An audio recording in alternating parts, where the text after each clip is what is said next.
Hey boredom, what's up? It's the Culture Detective here investigating your favorite albums, and today I'm going to be doing an album review on the latest Drake album, Certified Lover Boy.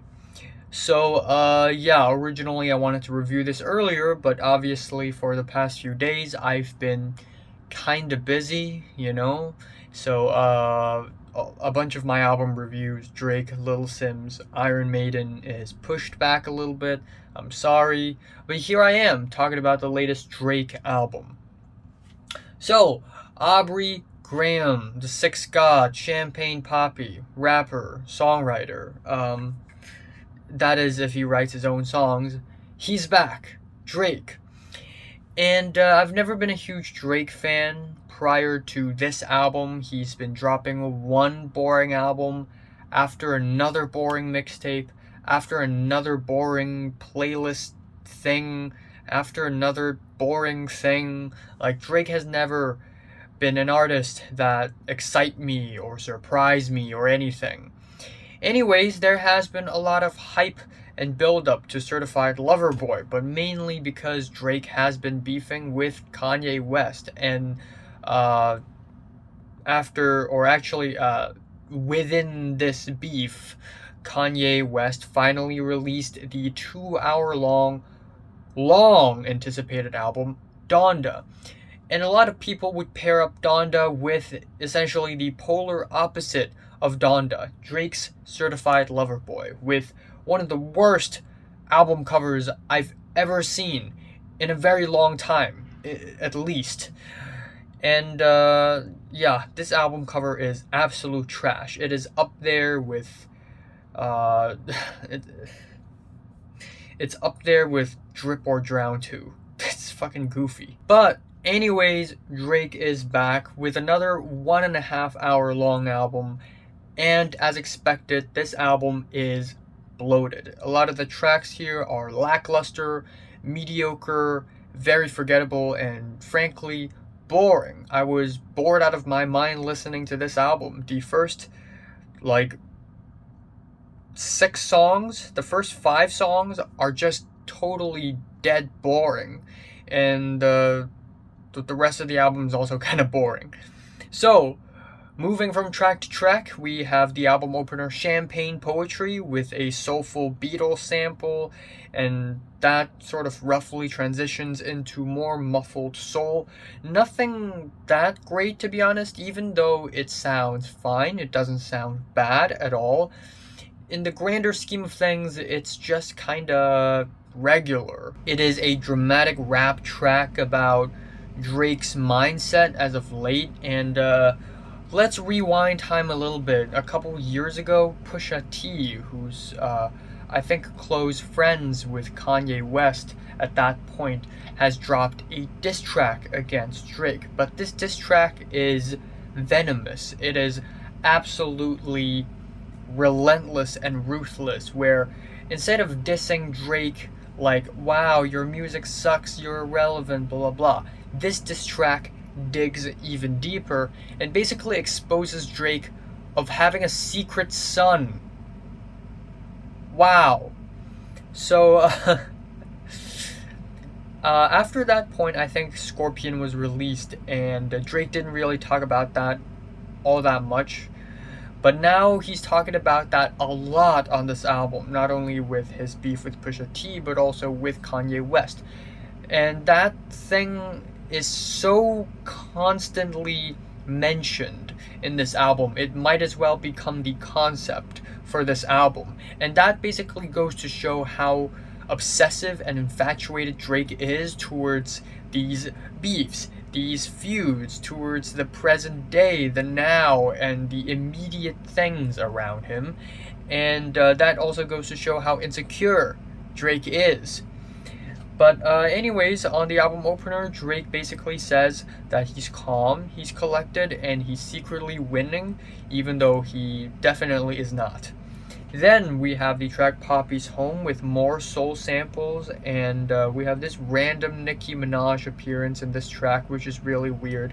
And also, lyrically, it is about how Drake is excited by the fact that his existence angers some people, haters, people are expecting me. And again, he's singing and rapping constantly about, being the punching bag, being a lone wolf, when in fact he's just dramatizing everything. A, and overthinking everything, and B, he's focusing too much on himself. In a way, he's very self-centered.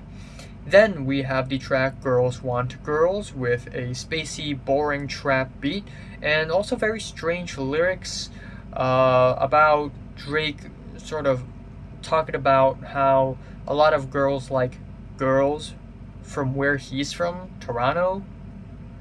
And also oh, you're a lesbian? Me too. This joke is not very funny. Then we have the track In the Bible with another boring, spacey trap beat. Drake singing on this track is bad, and Giveon and Lil Durk sounded a little bit better, but it still doesn't save the track from its blandness. Love All features Jay-Z of all people with an atmospheric slow instrumental, and once again, the feature outshines Drake. Jay-Z sounds good on this track, while Drake completely mismatches Jay-Z's energy.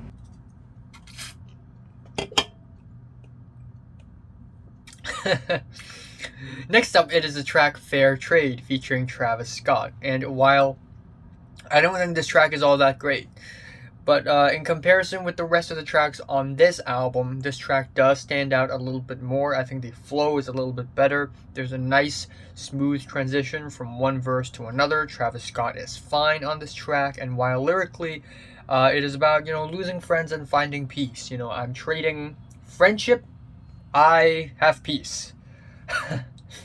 Which is, it's nothing new. Drake doesn't rap about anything new on this album. But at least the flow is a little bit better. And that is immediately followed by one of the worst songs I've heard in the entire freaking year, Way Too Sexy.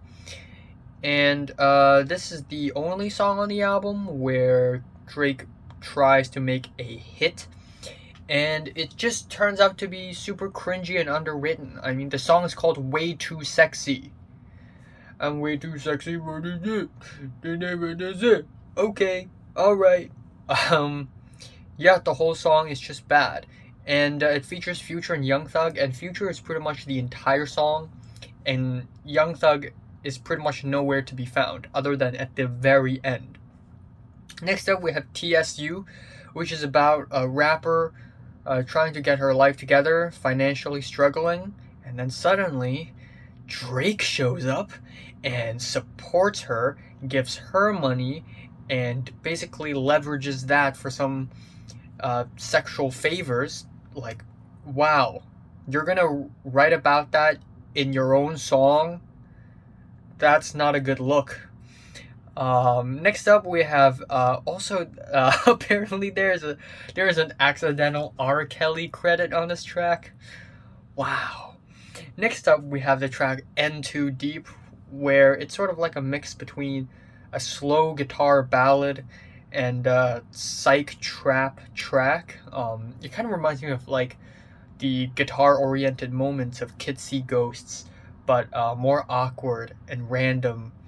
Then it is the track Pipe Down, where Drake is at his angriest and most furious in the entire album. He's fed up with his relationship. How much money do I have to give you in order to love me? How many more songs do you want me to hit? How many more hits do you want me to write for you to love me? Which is, again, like, you're gonna write about this in your own song? You're exposing yourself, man. Next up, we have Yeba's Heartbreak. And it is good, It's Yeba sings on this track. She sings with a very nice confessional vocals, and the most embarrassing thing about this track is, yes, it is a good song, but it is embarrassing that one of the best songs in the entire Drake album doesn't even have Drake in it. And then we have No Friends in the Industry.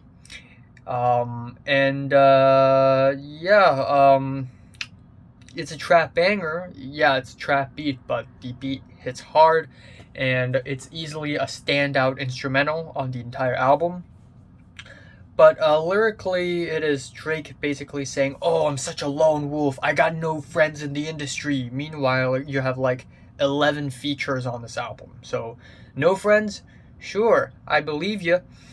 And then we have Knife Talk featuring 21 Savage. 21 Savage is not bad, but instrumentally, it is another really bland, sort of this eerie, spooky, dramatic beat.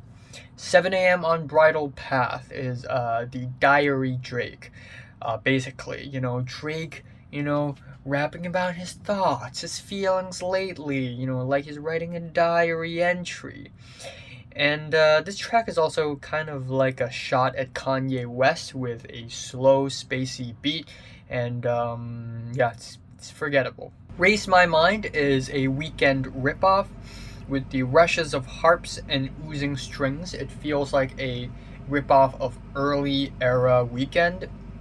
And a little bit later in the album, the penultimate track, Fucking Fans, is also very much a blatant Weeknd ripoff. And I know that Drake has inspired Weeknd, but now it seems like it's the other way around. But yeah, another forgettable track, because even though it's ripping off The Weeknd, who's really successful, this track still sounds like the Walmart watered down version of that. Then we have Fountains featuring Thames, and Drake attempts another dance hall track, which is unbearable. It is unbearable. It is dead. Then we have the track Get Along Better, which is a hip-hop R&B track featuring Ty Dolla $ign. Ty Dolla $ign's fine on this track, and once again, it's friggin' boring. Ty Dolla $ign outshines Drake, and they don't have any chemistry whatsoever.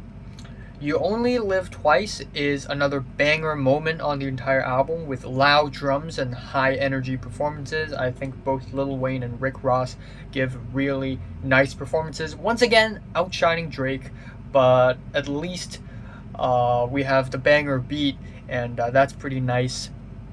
Then we have IMY2 featuring Kid Cudi, and it is a very lackluster track. I'm glad Drake and Kid Cudi can work together, but yeah, it's very lackluster. Once again, Fucking Fans, it's kind of a ripoff, and the album basically ends off on The Remorse, which is Diary Drake once again. It is 6 minutes long, and at this point in the album, it's already been 1.5 hours long, and I just can't pay attention to anything else, or I can't pay attention to the album anymore. It's just so sleep-inducing. Like, I've been struggling lately in falling asleep. Maybe this album could help. Who knows? So, yeah, I'm just gonna leave it at that. Bloated album, boring album, uninspired, and a lot of the tracks here are poorly written, questionable lyrics. I like it when rappers get personal. I like it when rappers and singers sing from their bottom of their hearts and sort of expose their deep, dark selves, their personal, sad, vulnerable thoughts. But Drake does so in a way where not only does he actually expose the worst parts of himself, probably, but also at the same time trying to front this, "Oh, I'm such a lone wolf, but I'm secretly winning, and I'm very calm and collected at the same time." And it just comes off self-centered and somewhat ingenuine, actually. So, yeah. Favorite track here is You Only Live Twice. Least favorite, Way Too Sexy.